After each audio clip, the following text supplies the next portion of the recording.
भोपाल चिकित्सालय के रेजिडेंट आज हड़ताल पर उतर आए। 600 रेजिडेंट ने कार्य बहिष्कार करते हुए अपनी मांगों को उठाया। रेजिडेंट ने बताया कि हम अस्पताल की बैकबोन है, जिनकी वजह से अस्पताल चल रहा है, लेकिन हमारा ही वेतन समय पर नहीं दिया जा रहा है। पिछले 1.5 साल से यह समस्या बनी हुई है। रेजिडेंट अध्यक्ष दीपक निमावा ने कहा कि जब तक मांगे नहीं मानी जाती है, हड़ताल जारी रहेगी। उन्होंने यह भी कहा कि अभी तो 3 माह का वेतन बाकी है, वह भी नहीं दिया गया। कई बार कॉलेज प्रशासन को अवगत कराया गया, लेकिन सुनवाई नहीं हुई।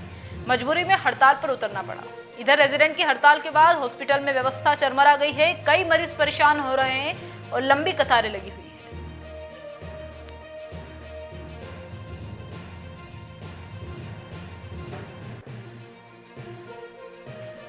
और जो ये आज हमने स्ट्राइक अनाउंस की है और सारे रेजिडेंट हमारे कार्य बहिष्कार कर रहे हैं, तो ये सिर्फ ऐसा नहीं है कि 1 महीने की पेंडिंग सैलरी इसीलिए हम कर रहे हैं। ये जो हमारी मांगे पिछले 1 साल से हम लगातार प्रशासन को चेता रहे हैं कि हमारी नियमित रूप से करी जाए। कभी महीने की 15 तारीख को आ रही है, कभी अगले महीने की 20 तारीख को आ रही है। तो इन सारी अनियमितताओं को लेकर जब ये पूरा भर गया हमारा घड़ा सब्र का, तब जाकर हमने स्ट्राइक अनाउंस की थी। वो भी 6 जून को हमने पहली बार इनको चेताया था।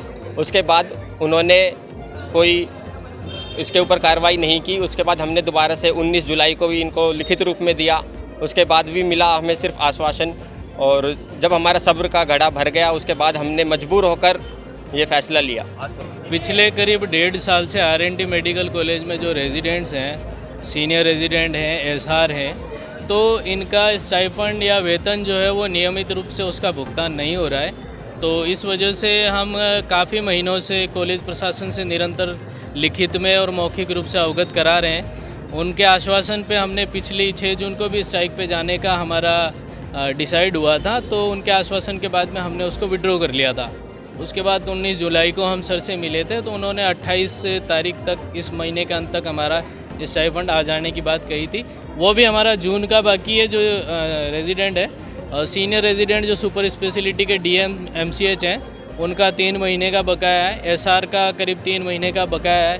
इंटर्न का 5 महीने से स्टाइपेंड नहीं मिला है। तो ये जो सारी अनियमितताएं हैं, और आज इतने मतलब अपन सब जानते हैं कि खर्चा चलाना कितना मुश्किल होता है। तो आप 2-2, 4-4 महीने की अनियमितता और वेतन का भुगतान अगर समय पे नहीं होता है, तो ये बड़ी मतलब विडम्बना है। और जो रेजिडेंट हैं, उनकी वजह से ये अस्पताल चलता है, जो कि बैकबोन है। तो उनका स्टाइपेंड या वेतन जो भी है वो टाइम से उसका भुगतान तो होना चाहिए। तो ये नहीं हो रहा है। ये अनियमितता जो है वो करीब 1.5 साल से चल रही है। तो इसका हमें आक्रोश है और उसी विरोध प्रदर्शन में हम कार्य बहिष्कार कर रहे हैं। जब तक हमारी जितने भी पेंडिंग भुगतान है वो हमारे क्रेडिट नहीं हो जाते, तब तक हम रहेंगे।